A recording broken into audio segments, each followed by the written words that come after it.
So without getting political, could this whole situation have been handled better, COVID-19? In hindsight, well, let me put it to you one way. I believe that what was being told to people at the time by people who were the experts and were deemed the experts was followed. I don't believe that people were that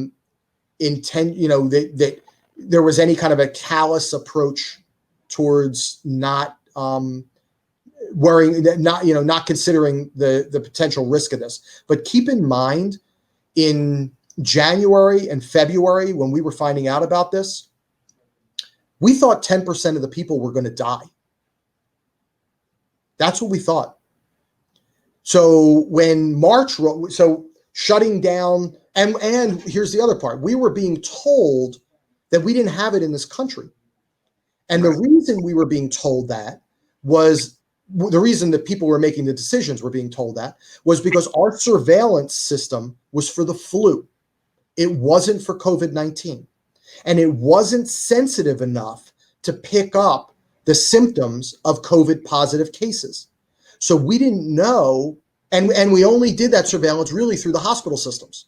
So we didn't know where we had exposure. So by the time we realized where we had exposure, we then had no way of knowing how many people were exposed or where it was. So we went from everybody being told, meaning the people that were making the decisions being told, it's not here, it's not here, it's not here. If you can wall us off from the rest of the world where it is, then we're going to be safer. So shut down travel from China, shut down travel from Europe, shut those things down. And because we're safe here right now. We actually weren't. We had already exposed ourselves. The other part of it was we said, look, yeah, we can shut it down, but how do we tell US citizens you can't come back? Right. So those people came back. Some of them were infected. We didn't have a way to test them. We didn't know. Everybody coming off of a plane should have been tested. Nobody coming off of a plane from another country should have gotten into this country without being tested. But we didn't have the tests. So in hindsight, will we go through this and recreate it all? Absolutely. Will we find ways to make it better? Yes. But keep in mind, we were working off of a study that was done between St. Louis and Philadelphia from the Spanish flu in the early 1900s, where Philadelphia didn't shut down and St. Louis did shut down. Philadelphia had a parade for World War I and had 250,000 people get infected all at one time, and people dying effectively in the streets. St. Louis, at the exact same time, shut down. And they had the same number of people get infected, but they got infected out over 20 weeks or 30 weeks. So those people were able to be helped, and not as many died.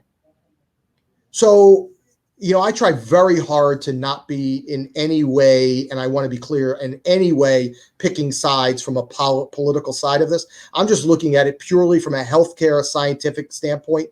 And it's unfair. It's unfortunate that we happen to be in an election year where everybody's doing this, right? And everybody wants to point fingers at everybody else.